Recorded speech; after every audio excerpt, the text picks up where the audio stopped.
नमस्कार, कैसे हैं आप सभी। स्वागत है आप सभी का इस वीडियो में। आप देख रहे हैं राइट इन फॉलोअप का वीडियो। मैं हूं आपका साथी प्रदीप मौर्य और चर्चा करने वाले हैं पीसीएस एग्जाम के बारे में। पीसीएस क्या होता है, पीसीएस का फुल फॉर्म क्या होता है, पीसीएस कौन दे सकता है, यानी योग्यता क्या चाहिए, एज लिमिट क्या होती है, पीसीएस ऑफिसर की सैलरी कितनी होती है, पीसीएस में कौन कौन से पोस्ट होते हैं, सिलेबस क्या रहता है, इस पर भी चर्चा करेंगे। सो अगर आप इन सभी चीज़ों के बारे में सही और अपडेटेड जानकारी प्राप्त करना चाहते हैं तो लास्ट तक बने रहिए, कोई भी कन्फ्यूजन नहीं रहेगा।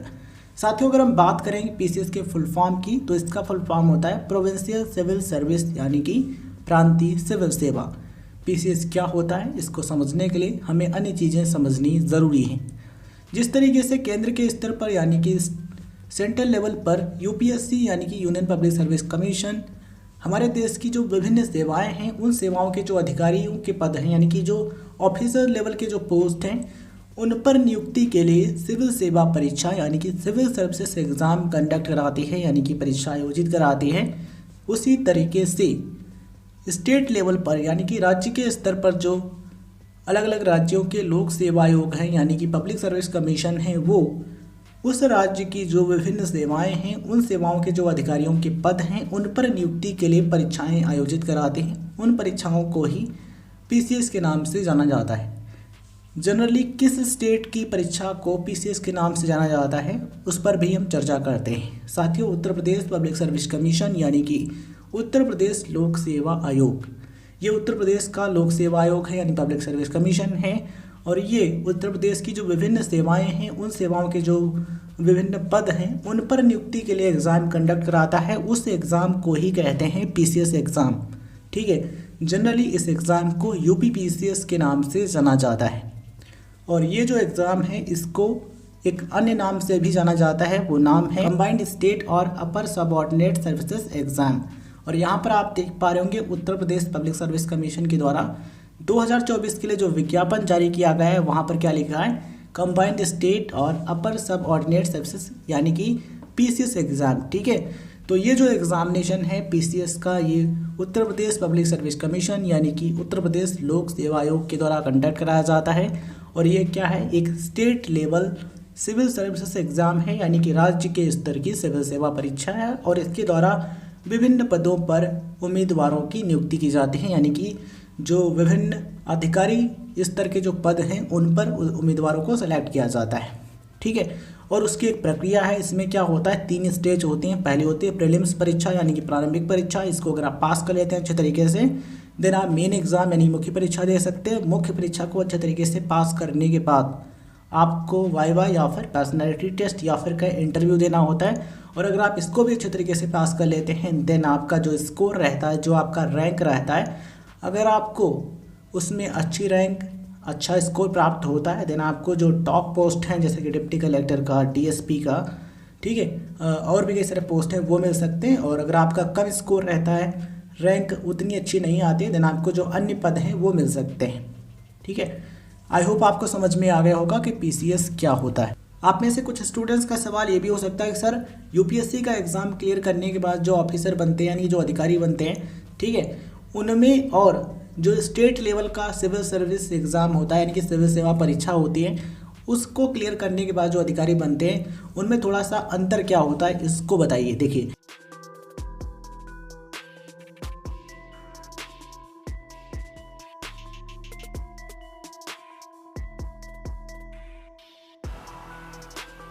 अब बात करते हैं कि पीसीएस का एग्ज़ाम देने के लिए क्वालिफिकेशन यानी योग्यता क्या चाहिए। साथ ही उत्तर प्रदेश पब्लिक सर्विस कमीशन यानी यूपीपीएससी के द्वारा जो पीसीएस का एग्ज़ाम कराया जाता है उस एग्ज़ाम के द्वारा आप कई सारे जो पोस्ट हैं उन पर सेलेक्ट हो सकते हैं अगर आप कम से कम ग्रेजुएट हों तो। मतलब कि अगर आपने एटलीस्ट ग्रेजुएशन किया है, बैचलर डिग्री, जैसे कि आपने BA, BSc, BCom, BTech, BSc nursing, B pharma या फिर एमबीबीएस, बीडीएस, कोई भी बैचलर डिग्री अगर आपने की है देन आप अप्लाई कर सकते हैं। अधिकतर जो पोस्ट हैं उनके लिए आप एलिजिबल होंगे, बट कुछ पोस्ट हैं जिनके लिए कुछ स्पेसिफिक क्वालिफिकेशन चाहिए यानी कुछ विशिष्ट क्वालिफिकेशन चाहिए। ठीक है, वो कौन कौन से पोस्ट हैं उनके बारे में बता देते हैं। और जितने भी अदर पोस्ट होंगे उनके लिए क्वालिफिकेशन ग्रेजुएशन डिग्री यानी बैचलर डिग्री होगी। तो कौन कौन से पोस्ट हैं जिनके लिए कुछ अलग क्वालिफिकेशन चाहिए और क्या चाहिए।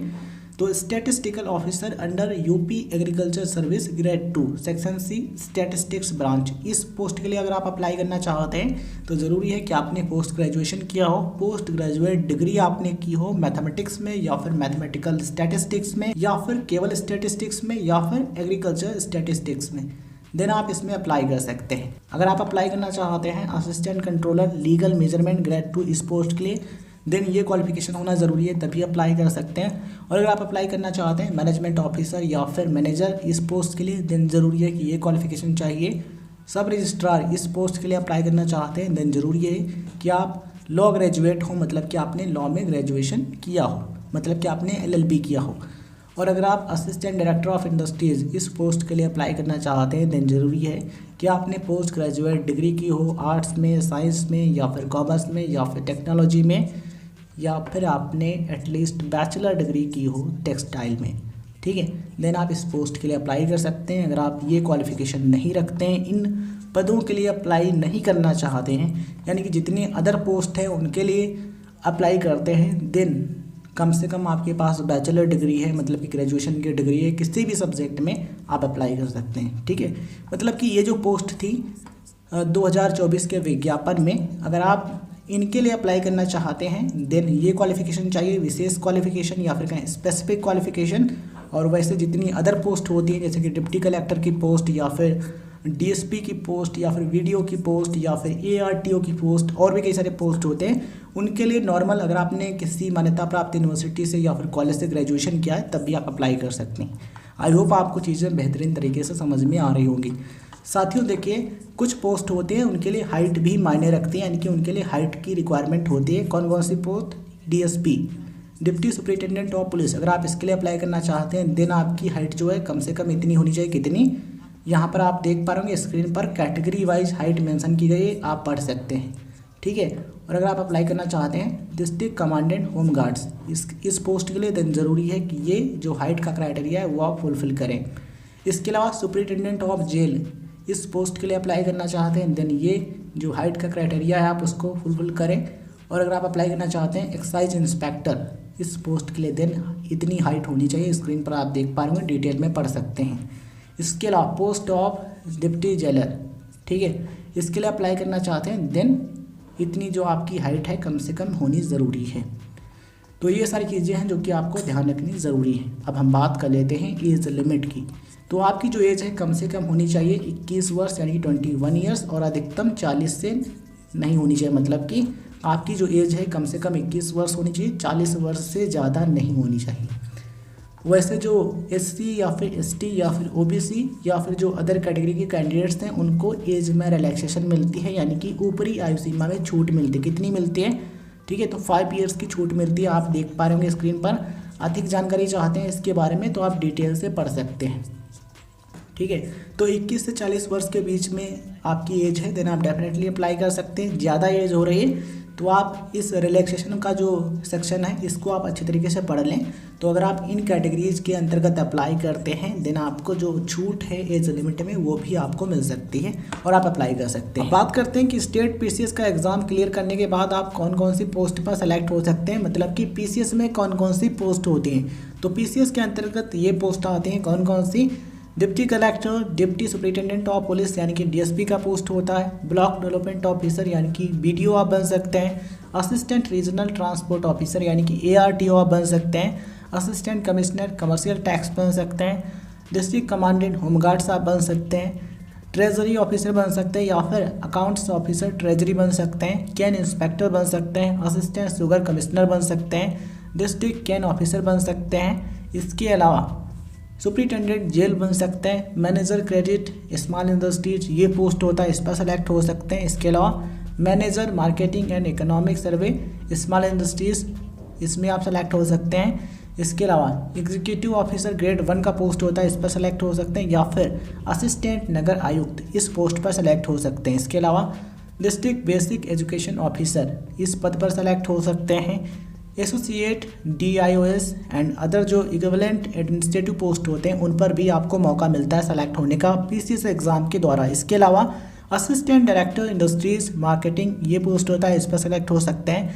असिस्टेंट लेबर कमिश्नर बन सकते हैं, सीनियर लेक्चरर DIET बन सकते हैं। इसके अलावा असिस्टेंट कमिश्नर इंडस्ट्रीज के बन सकते हैं, स्टैटिस्टिकल ऑफिसर बन सकते हैं, असिस्टेंट अकाउंट्स ऑफिसर बन सकते हैं, treasury commercial tax officer, district minority welfare officer, इसके अलावा district food marketing officer, executive officer panchayati raj, deputy secretary housing and urban planning, area rationing officer, district backward welfare officer, नायब tehsildar, district saving officer, district panchayati raj officer, district social welfare officer, accounts officer नगर विकास, इसके अलावा district supply officer grade 2 इस post पर select हो सकते हैं। Additional district development officer social welfare इसमें सेलेक्ट हो सकते हैं। इसके अलावा पैसेंजर या फिर गुड टैक्स ऑफिसर बन सकते हैं, district handicapped welfare officer, assistant district employment assistant officer, इसके अलावा अकाउंट्स ऑफिसर लोकल बॉडीज़,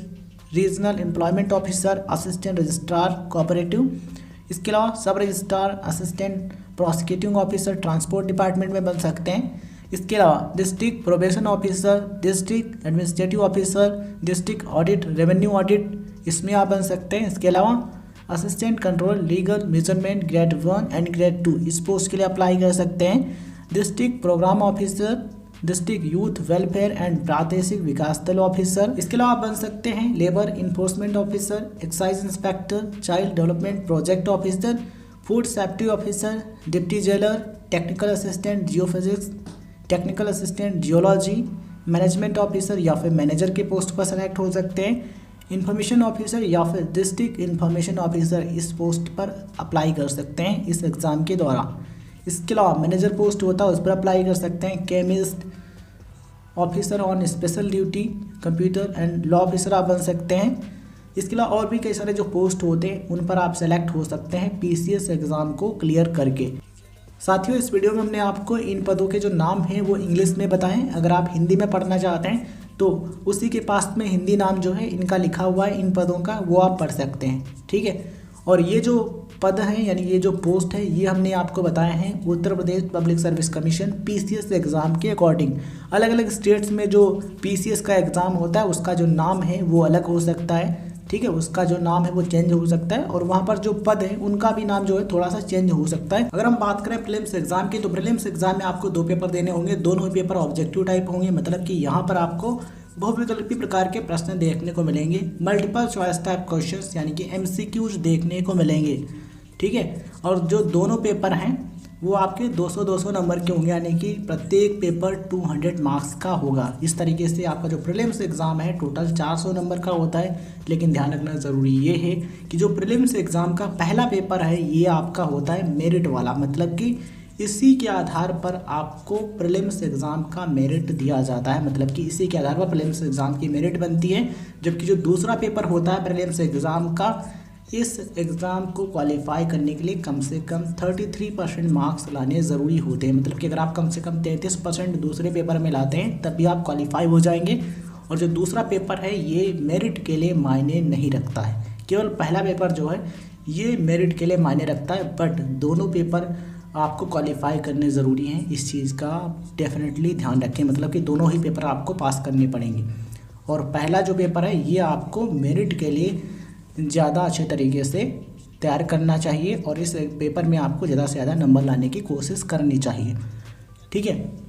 और ये जो एग्ज़ामिनेशन होता है ये ऑफलाइन मोड में होता है। 2024 का जो विज्ञापन है UPPSC PCS का, उसके अकॉर्डिंग हम आपको चीज़ें बता रहे हैं। आने वाले समय में परिवर्तन भी हो सकता है, यानी कि इसमें बदलाव भी हो सकता है। तो समय के साथ जब भी आप एग्ज़ाम देने जा रहे हों जिस ईयर में, तो उस ईयर का विज्ञापन आप ज़रूर पढ़ें, ठीक है।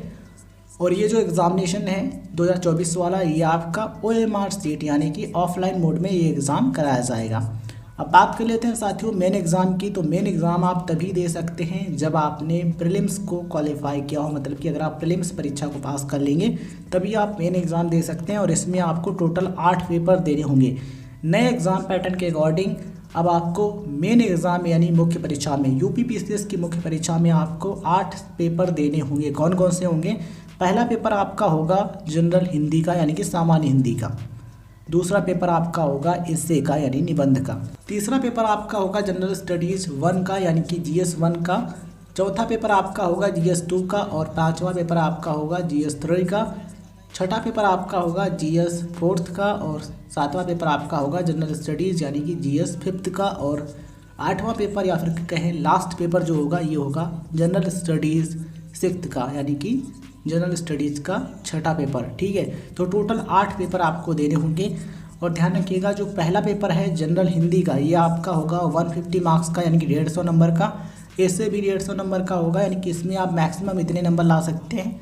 और जनरल स्टडीज़ के जितने भी पेपर हैं ये 200-200 नंबर के होंगे, यानी कि GS1 का पहला पेपर 200 नंबर का, GS2 का 200 नंबर का, GS3 का जो पेपर है ये भी 200 नंबर का, GS4 का जो पेपर है ये भी 200 नंबर का होगा, और GS5 का 200 नंबर का, और GS6 जो है ठीक है ये भी 200 नंबर का होगा। तो प्रत्येक पेपर जो है जनरल स्टडीज़ का वो 200-200 नंबर का है, और जो पहले 2 पेपर हैं जनरल हिंदी और ऐसे का ये 150-150 नंबर के हैं, स्क्रीन पर आप देख पा रहे होंगे। ठीक है, अब सवाल होगा कि इनका सिलेबस क्या होता है। उससे पहले आपको बता देते हैं इंटरव्यू के बारे में, यानी कि जो पर्सनैलिटी टेस्ट होता है या फिर ये जो इंटरव्यू होता है इसके टोटल मार्क्स होते हैं 100, यानी कि 100 मार्क्स का आपका इंटरव्यू होता है। अब सवाल आता है कि पीसीएस एग्ज़ाम का सिलेबस क्या होता है। तो साथियों ये जो सब्जेक्ट्स हमने आपको बताएं, अगर आप इनका सिलेबस जानना चाहते हैं तो सिंपली आप क्या करें, टेलीग्राम पर सर्च करें राइट इन्फो क्लब, इतना सर्च करेंगे टेलीग्राम चैनल आ जाएगा राइट इन्फो क्लब का, और वहीं पर आपको यूपी पीसीएस का जो नोटिफिकेशन है, जो विज्ञापन है वो देखने को मिल जाएगा। ठीक है, इस पीडीएफ को हम सेंड कर देंगे टेलीग्राम पर राइट इन्फो क्लब के चैनल पर, आप देख लीजिएगा डाउनलोड करके, और इसी में आपको सिलेबस मिल जाएगा। बात करते हैं कि यूपी पीसीएस या फिर कहें पीसीएस ऑफिसर की सैलरी कितनी होती है इसके बारे में।